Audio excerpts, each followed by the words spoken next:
Welcome to my presentation of the Disabled American Veterans DD214 Training Course, also called the DAV. The Disabled American Veterans is an organization that supports and empowers veterans to lead high-quality lives with respect and dignity. Here are the learning outcomes for the DD214 Training Program. The program is to improve and enhance the learning of DAV service officers while increasing the number of veterans who acquire VA benefits and apply for DAV membership. Please take a moment to read through the learning outcomes. Veteran service officers interact with veterans and the DAV administration. They interview veterans to assist them in applying for a myriad of veterans benefits. The average learner's age ranges from 35 to 65, and the majority of active members are in their later years. Many of them are accustomed to military learning design, which is learning-centered and cognitive-based. Some learners need assistance using computer technology, while other learners need guidance in the instruction for navigating technology and computer systems. As explained by John Sandrock in his book, Essentials of Lifespan Development, it is possible that variations in the learner's ages may play a factor in how the technology is received.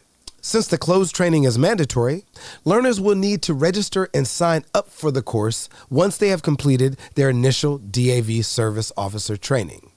The learning space is both virtual and physical due to the nature of the asynchronous learning model. The lessons are designed for learners with auditory and visual impairments. Learners will be encouraged to complete 5 training modules and 1 summative evaluation module using the courses designed in the DAV DD214 Learning Management System. The lessons are 5 to 10 minutes in length each and can be completed in both the physical and learning virtual environments. Those in the physical environment benefit from the presence of training VSOs who are there to observe and assist learners who complete the course at a DAV facility. The content is produced in several formats, so learners can listen to it with text or a transcript, or watch it with subtitles, text, and transcript. And the module quizzes are not timed, but must be completed before advancing to the next module. The DAV facilities are already accessibility conscious, with staff to assist learners, and the program is offered online. The program is meant to also accommodate learners that need to complete the module outside of a DAV classroom. However, many of the active VSOs may also need assistance in using the training tools and program learning management system. The DAV facility classroom environment will consist of 10 desks with computers at each desk. Computer desks may be set along the walls, or they could be set up in a classroom environment. Training VSOs have the flexibility of testing both options to evaluate training. Facilities will include an overhead projection screen so that trainers have the option for synchronous onboarding. The spaces also are accessibility aware for all VSO learners. The virtual environment allows learners who do not need assistance with computer technology or guidance using the LMS the opportunity to complete the formal training at their leisure. This makes learning accessible for those who cannot travel or who need to work from home. In physical spaces, the learners also have the option of collaborative learning in both formal and non-formal learning environments.